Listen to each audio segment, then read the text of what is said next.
کھڑے ہو کر پانی پینے کے بارے میں صحیح بخاری میں حضرت علی سے روایت ملتی ہے کہ انہوں نے کھڑے ہو کر پانی پیا. تو جس نے بھی استدلال کیا حضرت علی نے کھڑے ہو کر کے برحا کوفہ میں مسجد میں کھڑے ہو کر کے پیا، تو کسی نے کہا کہ کیوں آپ کھڑے ہو کر کے پی رہے ہیں؟ عام معلومات لوگوں کو تھی بیٹھ کے پینا ہے. تو انہوں نے جب پیا کہا ہم نے پیارے رسول کو کھڑے ہو کر کے فضل وضو کے بچے کے پانی کو پیتے ہوئے دیکھا. لیکن جس نے بھی استعمال کی استدلال کیا اسی فعل رسول سے، لیکن جب اصولی بحث آئے گی تو پیار رسول کا سختی کا فعل طے کر دے. اب ایسے اگر حرام نہ ہوتا تو طے کرنے کا حکم نہیں دیتے آپ.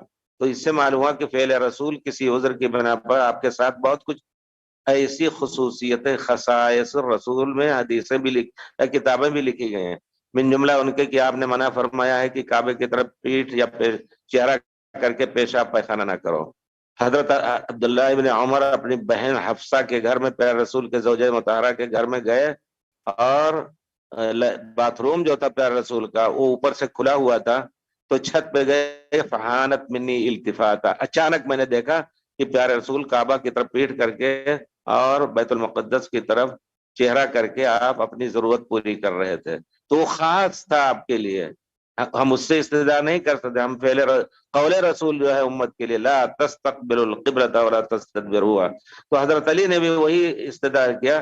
لیکن صحیح استدلال انشاءاللہ یہ ہے کہ نہیں پینا چاہیے کھڑے ہو کر کے، یا پیشاب پیخانہ چہرہ مبارک چہرہ کر کے ادھر بیت اللہ کی طرف یا بیت المقدس کی طرف کر کے پیشاب پیخانہ نہ کیا جائے.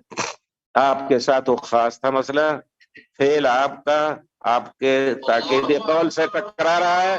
قول امت کے لیے، فعل آپ کے لیے.